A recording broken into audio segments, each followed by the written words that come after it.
Sir నేను చెప్పేది రండి సార్. అమ్మా వదిలేండి, మీకు దండం పెట్టేద్దాం.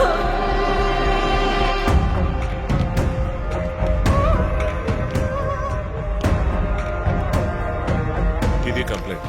ఎఫ్ఐఆర్ ఫైల్ చేయండి. సెక్షన్స్ చెప్తాను, రాసుకోండి.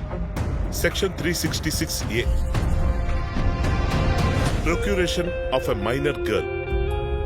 అసలు కేసు ఏంటి మీది? 354A, sexual harassment of a girl.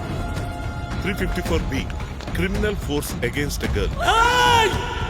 354C, voyeurism, blackmailing a girl. నీ మీద పెట్టిన కేసు ఒప్పుకుంటావు లేదా? మీరేం చెప్పాలనుకున్నా మీ లాయర్ని తీసుకొచ్చి కోర్టులో చెప్పుకోండి. 354D, stacking a girl. వాళ్ళని రేపు ఈవినింగ్ రమ్మను, ఈ లోపు చదువుతాం. కానీ మండేనే ఫైనల్ జడ్జిమెంట్ అంట సార్.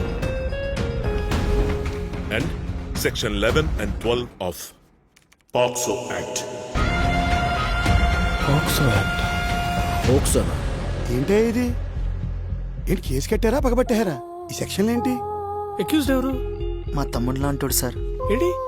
రిమాండ్లో ఉన్నాడు సార్. అది కాదు, బెయిల్ వస్తుంది కదా. రాలేదు సార్. 78 రోజుల నుంచి రిమాండ్లోనే ఉన్నాడు.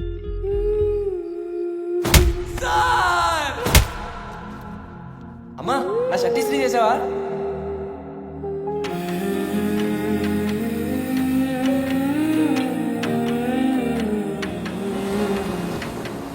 వాడి జీవితం నాశనం చేయద్దయ్యా.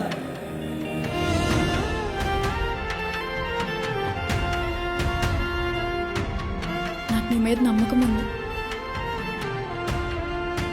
రేపు పొద్దున్న కోర్టుకొచ్చి ఆ అమ్మాయి వాడు చేయలేదండి, వాడు చేయి నేనే తీసుకున్నా, భుజం మీద వేసుకున్నానని చెప్పిన శిక్ష వాడికి పడుతుంది. That is POCSO. ఇప్పుడు చెయ్యి, ఏటి చేస్తావో. పాక్సో అనగానే పెద్ద పెద్ద లాయర్ల వెనకడుగు వేస్తున్నారు. నాకు నమ్మకం ఉంది లారీ, ఈ కేసు నేను హ్యాండిల్ చేయగలను. రేపు నేను కోర్టుకు వెళ్ళలేదనుకో, ఆ కుర్రోడికి 14 ఏళ్ళు జైలు శిక్ష పడుతుంది. ఈ కేసు మనం టేకప్ చేయట్లేదు. సార్ మనం పోలీసులకు అగేన్స్ట్ గా బెనిఫిట్ ఆఫ్ డౌట్ రేజ్ చేయొచ్చు సార్. ఆ కుర్రాన్ని బయటకు తీసుకురావడం కష్టం. ఈ ఫైల్లో కనిపిస్తున్నంత ఈజీ కేసేం కాదు ఇది. మీ వాడు చేసిన తప్పేంటో మీకు అర్థమవుతుందా? ఈ కేసులో మీ వాడిని ఎవ్వరూ కాపాడలేరు.